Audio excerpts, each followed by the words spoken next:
Shalom adik-adik pelajar yang terkasih, kita akan merenungkan firman Tuhan. Sebelumnya marilah kita berdoa. Ya Tuhan, kami bersyukur karena sepanjang ini Engkau menjaga kami, dan banyak yang telah kami pelajari, bahkan banyak yang kami rasakan sebagai berkat. Bukalah hati dan pikiran kami untuk mengerti firman-Mu dan mendapat kekuatan darinya dalam hari-hari kami sebagai pelajar. Demi Kristus kami berdoa. Amin. Adik-adik terkasih, yang akan menjadi firman Tuhan untuk kita diambil dari surat Tawarikh 1 bab 29 ayat 11. Saya akan membacakannya. Demikian tertulis. Ya Tuhan, punyamulah kebesaran dan kejayaan, kehormatan, kemasyuran, dan keagungan. Ya, segala-galanya yang ada di langit dan di bumi. Ya Tuhan, punyamulah kerajaan, dan Engkau yang tertinggi itu melebihi segala-galanya sebagai kepala.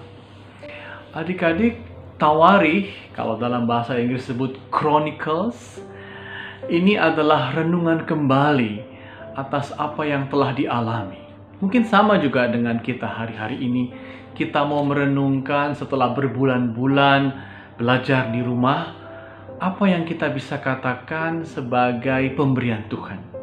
Dalam Tawarikh ini, adik-adik yang terkasih, Raja Daud juga setelah dia merenungkan, dia menyimpulkan dua hal.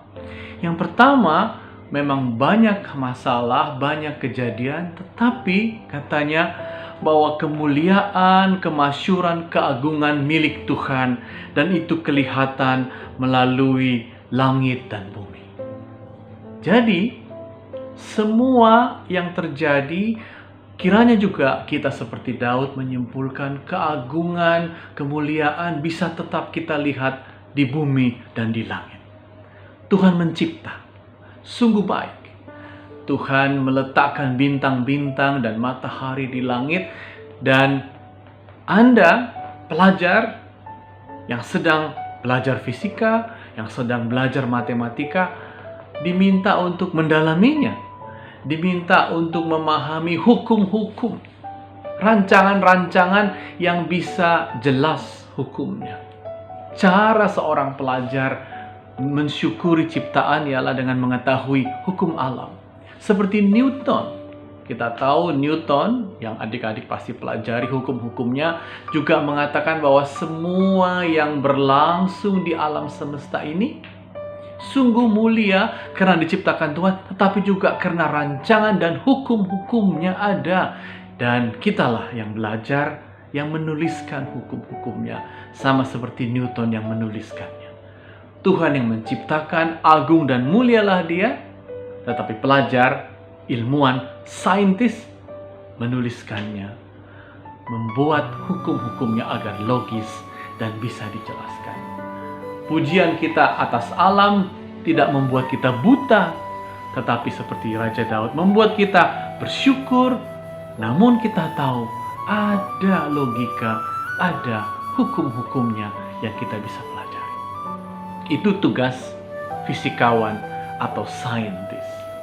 Namun juga Daud mengatakan, Engkau pun ya Tuhan bukan hanya keagungan-Mu di bumi dan di langit, tetapi Engkau yang mengatasi kerajaan. Dan kata lain, pemerintahan, kekuasaan, masyarakat juga sebenarnya dalam bimbingan Tuhan. Dan kalau begitu, kita yang belajar kiranya juga bisa memahami hukum-hukum sosiologinya, hukum-hukum ekonominya, hukum-hukum kemasyarakatannya, dan itulah yang juga Anda, saudara-saudara pelajar yang terkasih, sedang merumuskannya, sedang memikirkannya di rumah hari-hari ini.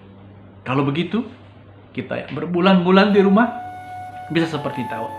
Melihat langit dan bumi, kita mengatakan, oh Tuhan, betapa agungnya Engkau. Engkau menciptakannya dan kami mempelajarinya, bahkan merumuskan hukum-hukum semesta, hukum-hukum fisika. Namun ketika kita melihat kerajaan, melihat masyarakat, melihat negara, oh kita juga memikirkannya. Bisa memahami hukum-hukum sosial, hukum-hukum ekonomi, sosial, budaya, dan politik. Dan kalau begitu sekali lagi seperti Daud, oh mulialah Engkau Tuhan, Engkaulah Raja semesta, tapi juga Engkaulah Raja atas kerajaan, atas pemerintahan di bumi ini. Amin adik-adik, selamat belajar. Kiranya anugerah Kristus, kasih setia Allah Bapa, dalam persekutuan Roh Kudus menyertai engkau pada hari-hari, pada masa-masa belajar ini. Amin.